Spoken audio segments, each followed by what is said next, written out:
What is going on, guys? This is Daniel, and the Charlotte Hornets have the 25th ranked offense in the NBA. And before I watched the game film, my original thought was that the issue was the spacing, just by looking at their personnel. And after watching the game film, that thought was confirmed. Spacing is a major issue for them, and I'll show you why. Well, first, just by looking at their starting lineup, you have 0 players who are effective, efficient, or consistent outside shooters.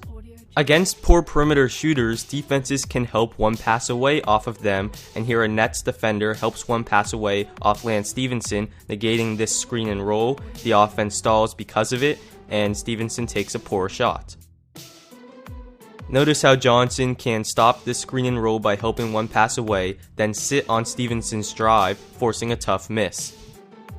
Defenses can also go under on-ball and off-ball screens against bad shooters. Here the Hornets run the loop play for Kemba Walker, but Williams can simply go under the screen, negating that action, and they turn it over. Again, the loop play for Walker where he will receive 3 consecutive screens, but notice how the Nets can simply pack the paint and give him this long 2. Williams will get screened, but he wants Walker to take that shot. Here MKG will run a screen and roll, and notice how far Joe Johnson can sag off of him going under the screen, negating that action, and they force a tough shot.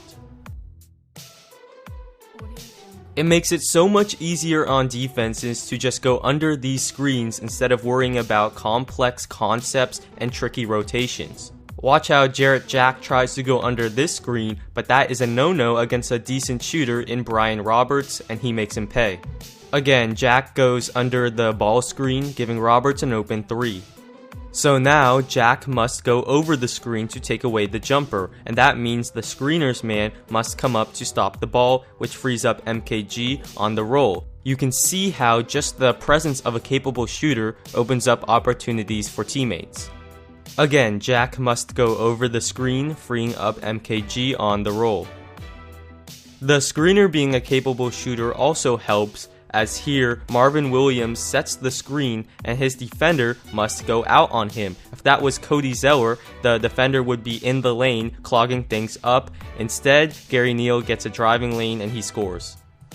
Williams sets the screen and his defender has to stay close to him, allowing Walker a driving lane, but there's Joe Johnson helping one pass away off of MKG, clogging the lane, but Walker still draws a foul.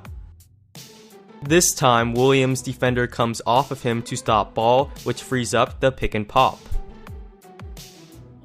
Poor shooters off the ball on screen and rolls can also make things difficult, as here Cody Zeller's man can bump the roll man, taking away that action that stalls the offense, and Lance Stephenson has to take a bad shot.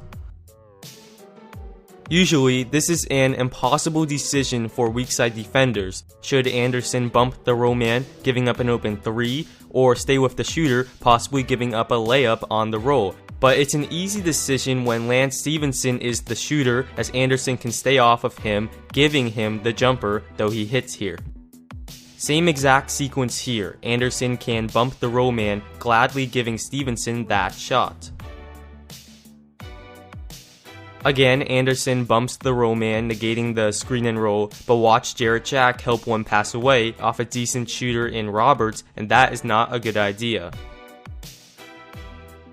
Here are 2 examples of MKG's man simply bumping the roll man, giving him an open shot.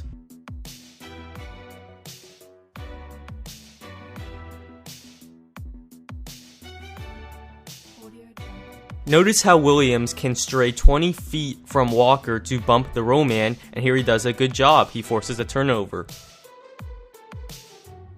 Bad shooters, which results in bad spacing, can also affect post-ups. Watch how the Nets can almost form a box around Jefferson and they force a jumper.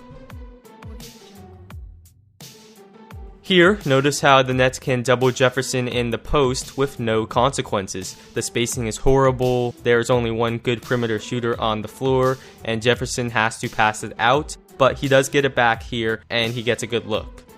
I like this better, where Jefferson sets a ball screen, then establishes position in the post, and he gets it more toward the middle, not on a block, so it's tougher to double, and he goes straight into his move and scores. And this play summarizes their spacing issue in a nutshell, where the ball goes from bad shooter to bad shooter to bad shooter, and they take a bad shot.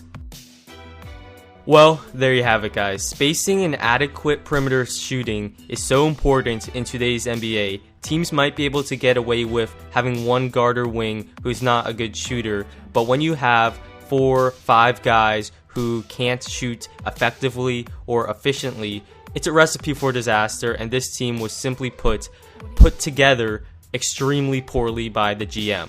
Well, thanks for watching, and see you next time.